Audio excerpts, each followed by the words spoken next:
আজকে যদি এই সরকারের পতন হয়, কালকেই এই সমন্বয় একটা লাথি মেরে বের করে দিবে, দিয়া জামাত এবং বিএনপির যারা এই ষড়যন্ত্রটা করে এই জায়গা পর্যন্ত আসছে, এরাই এই দেশের দায়িত্ব নিবে, নিয়ে এই দেশটারে আগের 50 বছর আগের জায়গায় নিয়ে যাবে, কারণ এদের রক্তের মধ্যেই বাংলাদেশ নাই। আমি আপনাদেরকে বলবো যে শুনেন, উত্থান পতন, জমিনে কে সম্মানিত হবে তার ফয়সালা হয় আসমানে।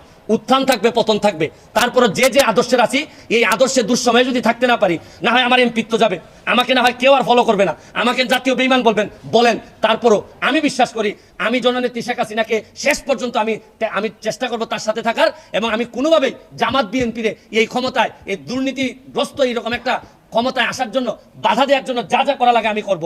সাধারণ ছাত্ররা যদি আমাদেরকে বিদায় করে দেয় দিক, কিন্তু সাধারণ ছাত্ররা এই ধরনের নেতৃত্ব তৈরি করে এই ক্ষমতায় আসুক, আমি তো ওয়েলকাম জানাই, আমি তো এদেরই প্রতিনিধি আমি মনে করি। কিন্তু এরা তো জানে না, এরা আবেগ প্রবণ কইরা কোথায় দেশটারে নিয়ে যাচ্ছে। কালকে যদি শেখ হাসিনা যদি না থাকে, পরশুদিন কি আপনি তারেক জিয়ার আইনে দিবেন?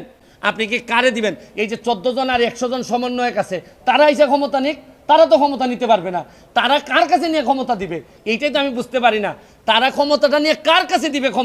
ক্ষমতা বলুক যে আমি অমুকরে দিব। 14 জন বা 150 জন সমন্বয়ক যারা আছে, যারা দাবি করতেছে যে তারা এই দেশটারে রাষ্ট্রের সংস্কার করতে চায়, তাহলে তারা এসে বলুক তারা মন্ত্রী হইতে চায় বা তারা ক্ষমতা নিতে চায়। কিন্তু আমরা তো বুঝতেছি তারা আইসাই যেটা করবে, এটা হচ্ছে কি লাথি মেরে এদেরকে